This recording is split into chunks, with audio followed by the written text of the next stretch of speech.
반려견의 특성을 좀 담은 주택에 대해서 좀 소개를 해드리겠습니다. 이거는 보시기에 생소하실 텐데 강아지 활동 반경이 되게 넓어지는 거죠. 그만큼 강아지 카페 같은 데 가서 많이 볼 수 있는 아이템이에요. 에너지 소비를 좀 절감을 좀 할 수 있는 측면에서 좀 좋다고 봅니다.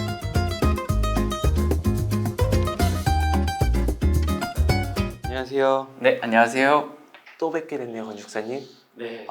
가볍게 자기소개 또 한 번만 다시. 처음 이 영상을 보는 분들도 있을 것 같아가지고요. 저는 용인에서 이제 건축을 하고 있는 수영 아뜰리에 건축사무소의 최수영 소장이라고 합니다. 사용자들을 생각을 해서 그런 새로운 시설들을 연구를 하는 거를 주택에 설계를 진행하고 있습니다. 그래가지고 오늘은 뭔가 반려견과 관련된 제가 지금 집에 강아지를 이제 키우고 있다 보니까 아파트에서 이제 강아지를 키우는 데 있어서 이제 좀 불편함들이 이제 하나둘씩 보이더라고요. 이제 그런 와중에 이제 반려견 관련된 주택을 좀 설계를 하다 보니까 그런 좀 중요하게 핀으로 잡아야 될 것들이 있어서 그런 걸 스터디했던 과정들을 좀 설명을 드리려고 준비를 했습니다. 먼저 결국은 이제 저희가 설계를 할 때 사람을 위한 집을 설계할 때도 많이 스터디를 하고 이렇게 설계를 하잖아요. 근데 이런 반려견 같은 경우도 저희 가족이란 범주 안에 이제 강아지가 들어오면서 이 강아지 특성을 좀 알아야지 이제 집을 설계를 할 때 그런 걸 좀 잘 반영할 수 있겠다 싶어서 일단 처음에는 반려견에 대한 특성에 대해서 설명을 드리고 반려견의 특성을 좀 담은 주택에 대해서 좀 소개를 해드리겠습니다. 강아지 눈부터 시작해서 좀 설명을 드리려고요. 시력이 사실 사람보다는 되게 현저히 낮다고 해요. 그러니까 0.3 정도 된다고 하고요. 대신 이런 시야각이라든가 뭐 동체 시력이 높은데 시력이 낮은데도 공을 날리면 잡기도 하고 되게 빨리빨리 반응하잖아요. 그게 이제 동체 시력인데 움직이는 물체를 보는 시력이 월등히 높다 보니까 이렇게 작은 움직임에도 포착을 잘하는 눈을 갖고 있습니다. 그리고 마지막으로는 이제 야간 시력이라고 해가지고 망막에 이제 반사판들이 잘 발달되어 있어서 밤에는 이제 사람보다 더 잘 보는 눈을 갖고 있습니다. 요거는 제가 이제 반려견을 키우시는 분을 위해서 설계했던 이제 주택 계획안이었는데요. 크게 보시면 이제 그 큰 네모난 대지에 중정을 끼고 있는 네모난 집이라고 보시면 돼요. 이렇게 들어와서 현관이 있고 가운데 강아지 뛰어들 수 있는 중정이 있고, 그래서 이 강아지가 여기 있으면 아까 말했던 시야각이 되게 넓다고 했잖아요. 강아지 여기서 봤을 때 모든 공간을 다 볼 수 있는 구조라고 보시면 돼요. 다음으로는 이제 조명에 대한 내용인데요. 이거는 플리커 현상이라고 해가지고 저희가 조명을 볼 때 이게 항상 이렇게 불 켜져 있는 건 아니고요. 계속 깜빡깜빡거리는 현상들이 있어요.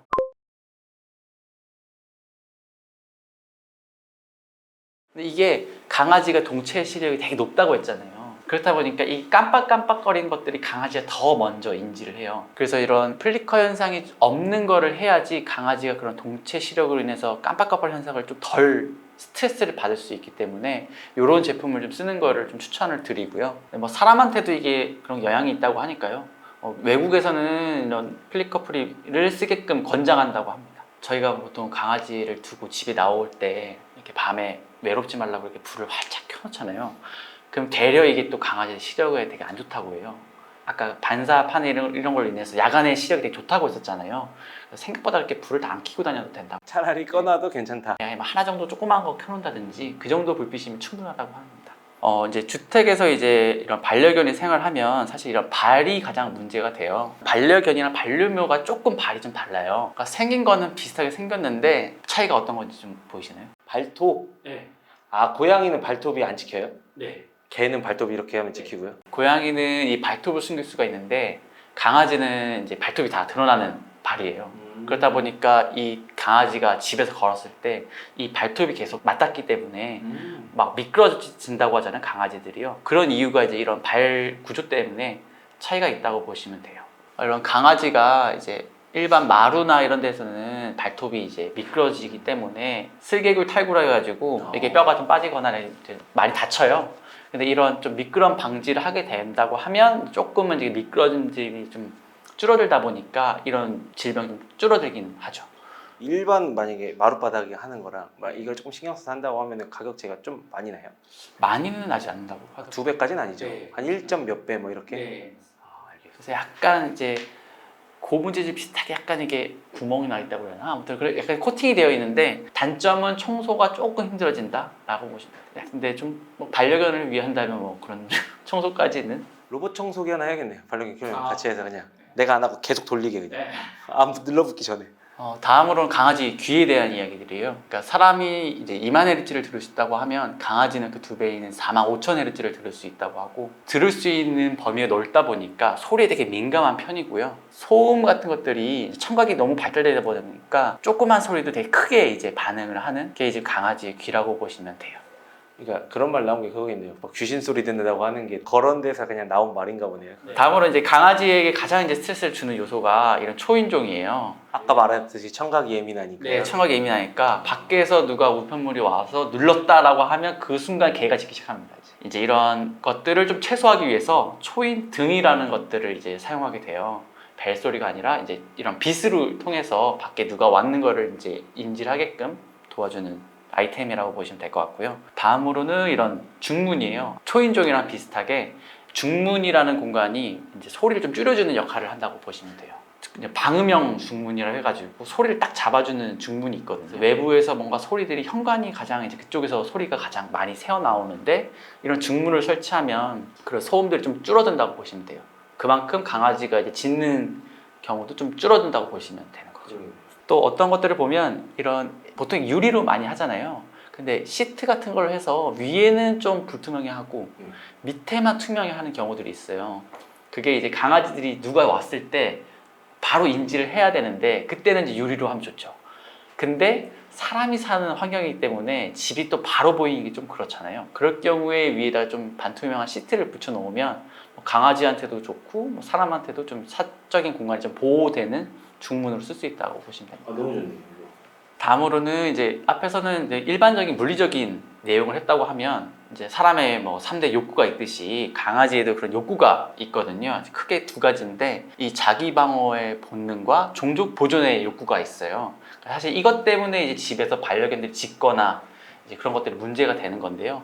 그래서 뭐 흔히 이런 뭐 종족 본종욕에서 보통 많이 보이는 그런 마킹에 대한 행동들인데, 이렇게 영역을 표시하는 걸 마킹이라고도 하면서, 흔히 강아지들이 우리가 사람들이 인스타 가면 어디 좋은 데 가면 인증샷 남기잖아요. 그런 것처럼 좀 좋았던 장소에 자기 냄새를 남겨두려고 이렇게 마킹 행위도 하기도 해요. 긍정적으로 마킹하는 경우도 있고, 이제 실내에다가 이렇게 아무데나 마킹하는 경우가 있어요. 이런 경우는 첫 번째는 스트레스로 인해서, 걔가 다른 집에 이렇게 갔을 때 스트레스 받잖아요. 그럴 때는 이제 본인이 이제 배변판에다가 이렇게 영향을 표현한 게 아니라 이제 여기저기 하는 거죠. 이렇게 그런 스트레스를 분출을 하는. 그리고 두 번째로는 이제 질병에 인해서 이게 본인이 하던 데 말고 다른 데다 이렇게 했을 경우가 이제 질병에 의해서 나타나기도 하고요.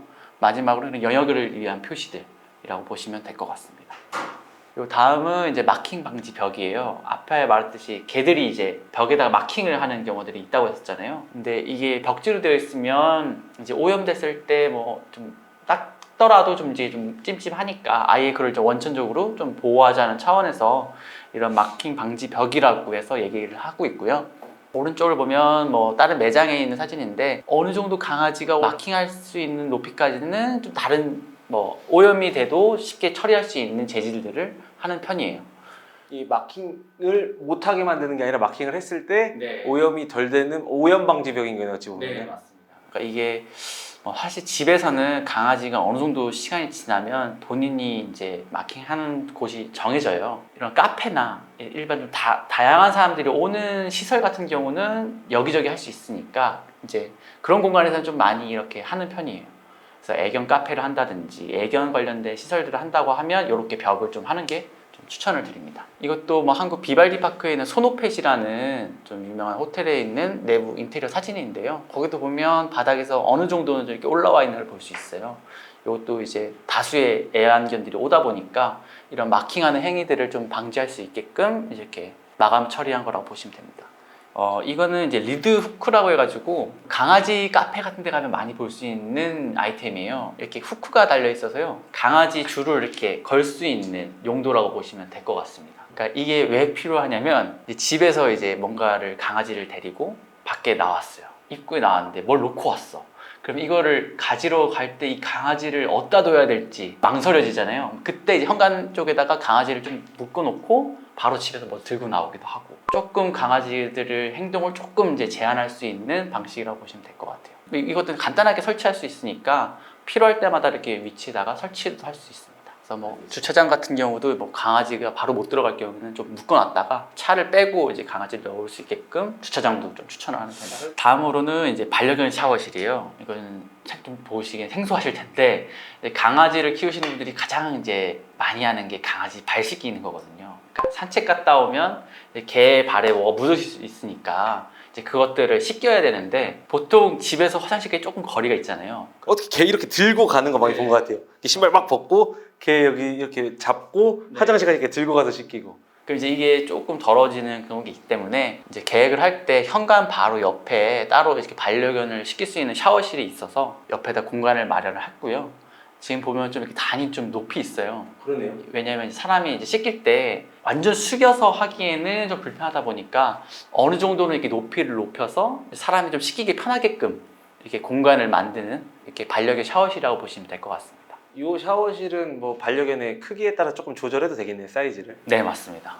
그리고 다음으로는 이제 저상형 가구라고 해가지고 강아지들이 이제 높이가 작다 보니까 발이 이렇게 높이 올라갈 수가 없어요. 근데 사람이 앉아 있으면 점프해서 오거나 그러거든요. 그러면 가장 많이 다치기 때문에 가구나 이제 침대나 소파 같은 것들을 좀 낮게 설치하는 거를 좀 추천을 드려요. 뭐 오른쪽에 있는 경우도 좀 낮은 소파고요. 이 소파도 그냥 단순하게 이게 소파가 아니고 옆에 좀 단이 있어요. 한 단, 두 단, 세 단을 통해서 소파를 구성한 거여서 강아지가 좀 이렇게 쉽게 올라갈 수 있게 계획을 했고요. 보통은 일반 주택에서는 소파가 있으면 이렇게 강아지 전용 계단이라고 해가지고 강아지가 이렇게 계단 타고 올라갈 수 있게끔 하기도 합니다. 근데 뭐 이런 강아지를 좀 배려해서 한다고 하면 좀 낮은 소파를 하는 것도 방법이라고 보시면 돼요. 요거 바닥에 아까 방금 나왔던 논슬립 패드나 뭐 네. 애견을 위한 패드겠네요. 네. 되게 멋스럽네요, 이런 거는. 네, 맞습니다. 패턴도 되게 다양해가지고 그러니까 흔히 보는 그냥 똑같은 바닥재인데 그 위에 약간의 코팅 같은 것들이 돼 있다고 보시면 돼요. 다음으로는 이제 펫도어, 그래서 강아지 문인데 저희가 이제 우유 배달통처럼 생기긴 했는데 어쨌든 뭐 펫도어라고 해가지고 일반 문에다가 이렇게 달기도 하고요. 벽면에다가 조그맣게 뚫기도 해요. 이제 강아지가 이제 왔다 갔다 할 수 있게 하려고 하는 건데요. 집에서 이제 문을 닫고 이렇게 일을 할 때가 있을 거 아니에요. 이제 그럴 경우에 강아지가 안에 못 들어오면 짖어요. 짖거나 핥거나 그러거든요. 근데 이런 문들이 있으면 내가 굳이 문을 안 열어놔도 강아지가 왔다 갔다 할 수 있으니까 강아지 활동 반경이 되게 넓어지는 거죠, 그만큼. 근데 이런 것들이 슬라이딩 도어로 설치했을 때는 조금 위험해요. 그러니까 슬라이딩 도어로 되어 있는데 이게 문이 되어 있을 때 이거를 확 잘못 열었을 때 강아지가 끼는 경우가 있기 때문에 슬라이딩 도어에는 설치를 잘 안 하는 편이고요. 여닫이 도어일 경우에 설치를 하고, 그리고 이게 좀 좋은 점은 보통 이렇게 에어컨이나 이런 것들을 각 방마다 다른 온도로 이렇게 틀어 놓잖아요. 근데 이 문을 활짝 열면 이제 열기 확 나가거나 하다 보니까 또 이렇게 조그맣게 이렇게 해놓으면 에너지 소비를 좀 절감을 좀 할 수 있는 측면에서는 좀 좋다고 봅니다. 그래서 이런 거를 막 현관문에 설치하시는 분들도 있고요. 그러니까 마당에 있는 분들은 그냥 자유롭게 왔다 갔다 하라고요? 라이프 스타일에 따라서 이제 펫도어의 뭐 위치나 그런 것들은 많이 달라질 수 있겠네요. 네, 맞습니다. 이상으로 일단 반려견 하우스에 대해서 강아지의 특성부터 시작을 해서 이렇게 집까지 한번 얘기를 드렸고요. 아이템들에 대해서 구체적으로 상표는 말은 못 드렸지만 이런 항목들이 있다라고 인지만 하고 있으면 나중에 강아지를 함께 집에 들어간다고 했을 때 좀 고려를 해볼 수 있다고 생각이 들거든요. 되게 좋은 기회였다고 생각이 듭니다. 오늘 이렇게 또 좋은 시간 만들어주셔서 감사드리고요. 다음에 또 더 재미있는 아이템으로 한번 찾아주세요, 저희를. 네, 저희가 또 준비해서. 함께 또 재밌게 또 영상을 만들도록 하겠습니다. 알겠습니다. 감사합니다. 네, 감사합니다.